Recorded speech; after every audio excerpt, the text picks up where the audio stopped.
I'm back to do another Star Wars book review. Do do do do.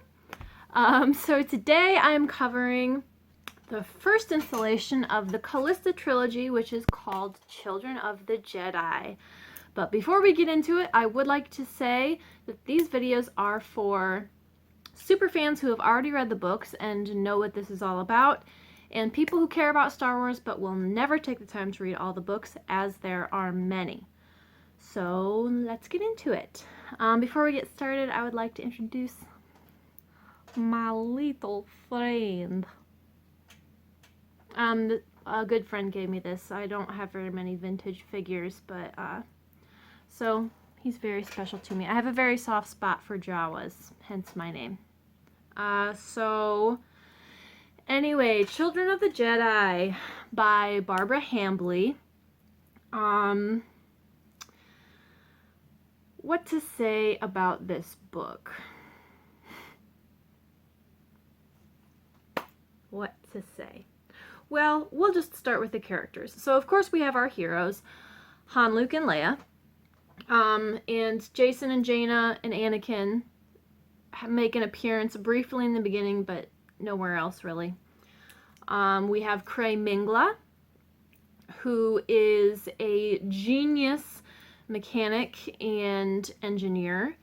She is very logical, very results-oriented, not very emotional, very, very beautiful woman. She is certainly a central character to this. Her boyfriend, Nikos Mar. We find out right at the beginning, Nikos Mar is like an android. So he's like Data. He apparently a year ago, or like a year and a half ago, had gotten diagnosed with a fatal illness. So Cray, being the genius that she is, rushed to figure out how to put all of his memories and his personality into a droid. And there is tension there between Cray and Nikos. She rescued him that way because she loved him so much, but now he isn't really capable of emotion. He has the memories, but he doesn't feel them. So there's tension there because he's not human, basically. We eventually meet a character named Triv Pothman, who was an ex-stormtrooper, and the rest of his regiment died on the planet that we end up going to. And so he's there all alone, and he's been there all alone for a long time. Oh yeah, we also have Roganda, who we meet down the road. Roganda was a consort, if you know what I mean. He was a consort of the Emperor. She has a son named Eric, who is kind of a stuck-up little shit. Let's see. Okay, this book, it's kind of hard to talk about, honestly. This book is very atmospheric. I will say that. It kind of reminds me of like a film noir. It's like Sherlock Holmes. It's like The Notebook, sort of. I'll just start at the beginning. So right at the beginning, our heroes are on Ethor again. Love that planet. They're on Ethor for some sort of ceremony, and a crazy man runs out of the crowd and tackles Han, and Luke saves him, and they figure out that this man's name is Drub McCum, who was a smuggler a long time ago, and Han knew who he was, and he's speaking all sorts of gibberish, and essentially they figure out that he's saying they're coming to kill the children. The children are at the bottom of Plett's well. So they don't know what's going on. So they deduce that there were some children of the Jedi, like the Jedi who had gone into hiding after Order 66, and their children had formed a little colony somewhere and basically were living off the grid. So they suspect that this colony was located on Belsavis. So Han and Leia and R2 go there. Luke feels like there's some sort of weird dark presence looming, so he, Cray, and Nikos go to figure out what that is. And they go to a nebula that Luke is drawn to, and there they are shot at by an asteroid. So they crash land to the planet where they meet Trif Pothman, and there's a whole bunch of Gamorreans there on the planet. There's 2 warring clans, basically. 2 warring clans of Gamorreans, and right off the bat, some weird ship comes down out of the sky and scoops them all up and takes them into this asteroid ship. Luke figures out that everybody else thinks that they're stormtroopers, but he was somehow able to break out of the Will. Now, the Will is a personality or a consciousness that this asteroid ship seems to have, that is in control of all the computers and basically has brainwashed all of the creatures that it has picked up along the way. Now, these creatures include Gamorreans, they include Jawas, they include Tusken Raiders then, obviously, because they were on Tatooine, and Affiectans, which are like a flower people. Yeah, and several other species. All of them think that they're human stormtroopers.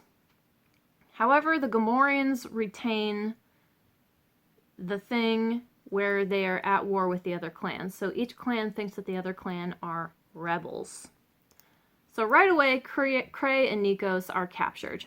So Luke is on this asteroid ship, and he has no idea how to get into the computer system. Oh, he has 3PO with him, by the way. He has no idea how to get into the computer system, and he doesn't know where Cray is or how to locate her. So it essentially becomes a dungeon crawler for him. Like, the entirety of the book on Luke's side is basically dungeon crawler and later romance. Don't know. We'll get back to that. Now, Han and Leia have gone to Belsavis with R2 to try and figure out who were the children of the Jedi. Are they still there? Where did they go? What is going on? And that is where she meets Roganda, the Emperor's consort, who claims that she is trying to hide because when the Empire fell, there were a bunch of people after her, so please, Leia, please don't report me to anybody. Don't tell anybody that I'm here. I'm a simple, fruit farm worker. And Leia's like, I'm not going to tell anybody. Leia subsequently figures out that Roganda is lying through her teeth and was actually another of the Emperor's hands. We thought that Mara Jade was the only one, but nay. There is another, possibly more. Roganda is one of them. Han and Leia go to Plet's Well, and it is clearly ruins. There was a community that lived there. They don't know how long ago, but Leia gets visions of children running around. They find a room full of what she assumes are toys. And the rumors around the town are that there are treasures down in the tunnels underneath Plet's Well. I gotta tell you, man, this book is weird. It is definitely weird. So Han and Leia do a bunch of investigating, and Leia uncovers a plot that Roganda has set in place. She follows Roganda and discovers a plot that Roganda has set in place for her son, Eric, to basically become the new emperor. She's claiming that he is the emperor's son. Now, Eric is, in fact, force sensitive, and he has a very unique ability. I actually like this. I think this is interesting. Eric has a unique ability to be able to control droids and mechanicals. So we have not seen this particularly in Star Wars before. It kind of reminds me of like Magneto. I don't know. So he memorizes the schematics of a bunch of different droids and ships even, and then is able to use the Force to manipulate the gears and the wires and whatnot so that they do what he wishes. So that's cool, right? Leia discovers that this boy, Eric, is summoning the Eye of Palpatine, which we discover is the asteroid ship that Luke is on elsewhere. The Eye of Palpatine actually was initially built to hunt down the children of the Jedi. That is why it was built. That is what's happening. Luke, on the Eye of Palpatine, is trying to figure out where Rey is, doesn't know where she is, so he's dungeon crawling around, and the will that I mentioned, the consciousness of the ship, is shutting him down every which way. However, there is something that seems to be on his side. Something that's opening doors for him that shouldn't be opened. Something that's basically giving him giant red arrows as far as which way to go. And he feels a presence there.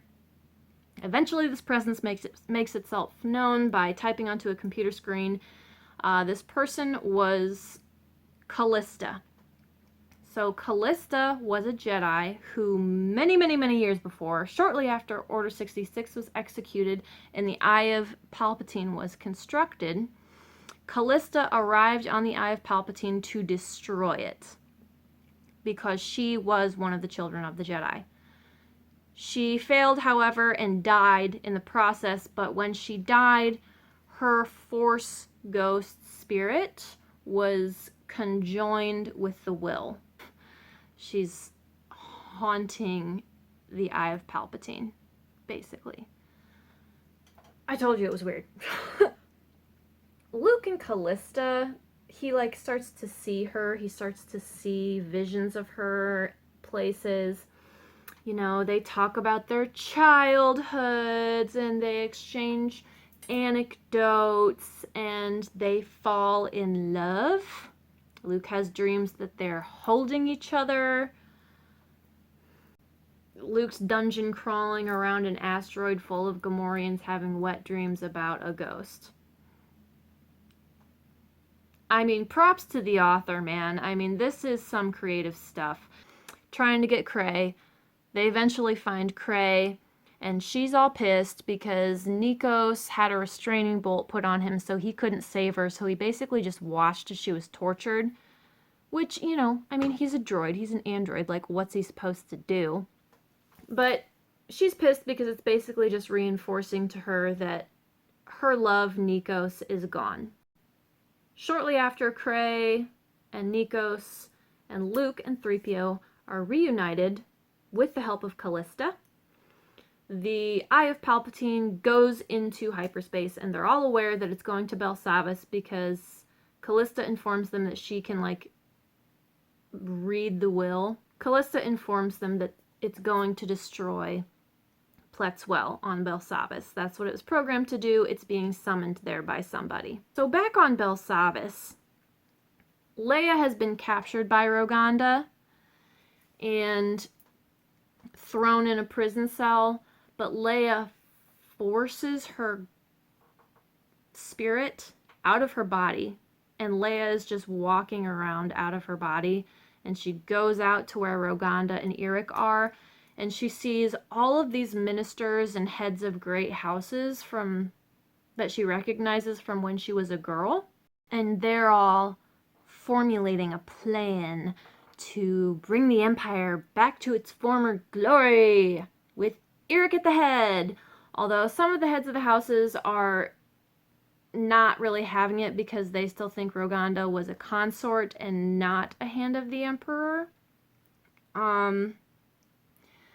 It goes into a lot of specifics about, like, the different issues of class and snobbery and what wines are good.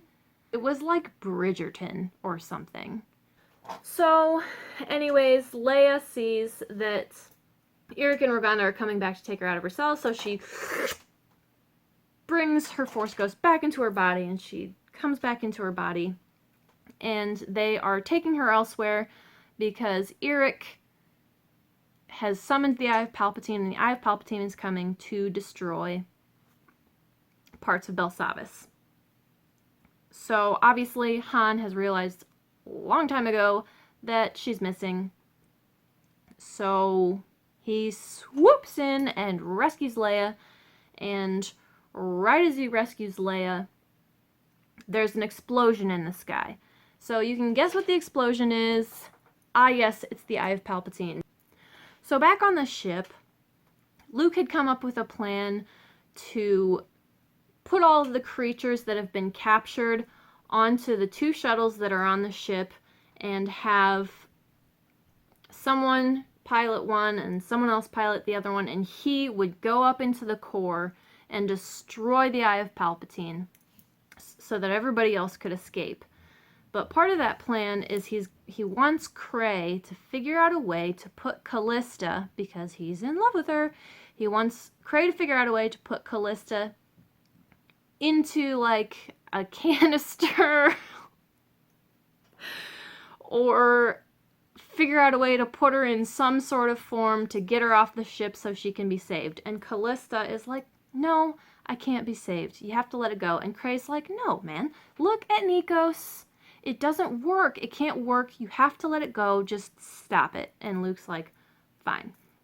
And right as he accepts that that is happening, Cray bangs him on the back of the head, knocks him out. So Luke awakes on the shuttle, moving away from the Eye of Palpatine, and right as he wakes up and looks out the window, he sees the Eye of Palpatine explode right before his very eyes.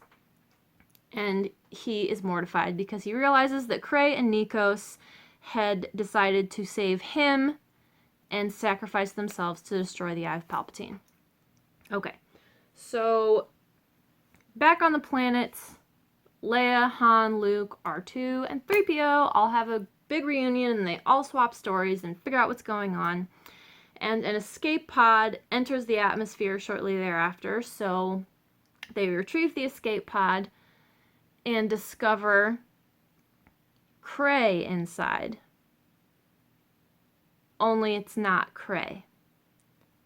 Cray had sacrificed herself so that Callista, the Force Ghost, could enter her body and Callista and Luke could be together. Luke and Callista embrace and they're all in love. It does come at a cost though, because they quickly realize that Callista has lost her Force powers. So she is no longer a Jedi or Force sensitive or what have you. But Luke says, well, come join me on the Academy anyway. Come join me on the Academy anyway. And there is still a search to be had to find the rest of the children of the Jedi, and Roganda and Eric had escaped, so they're probably up to more no good. It was certainly one of the more unique reads I've ever had. And definitely a different sort of Star Wars book than I am used to. The next installment of this trilogy is called Darksaber, and it is written by Kevin J. Anderson. And first of all, with trilogies, we always know that the second one is the best. Second of all, Kevin J. Anderson wrote the Jedi Academy trilogy, which was phenomenal, so I have high hopes for the next one. Barbara Hambly, however, Barbara Hambly is the author of this book. The writing style is beautiful, very creative. High marks for authorship. Just really weird book, man. Just a really weird book. So I'm looking forward to Darksaber. I guess I'll see you next time and we'll figure out what the fuck is going on. Thanks for watching.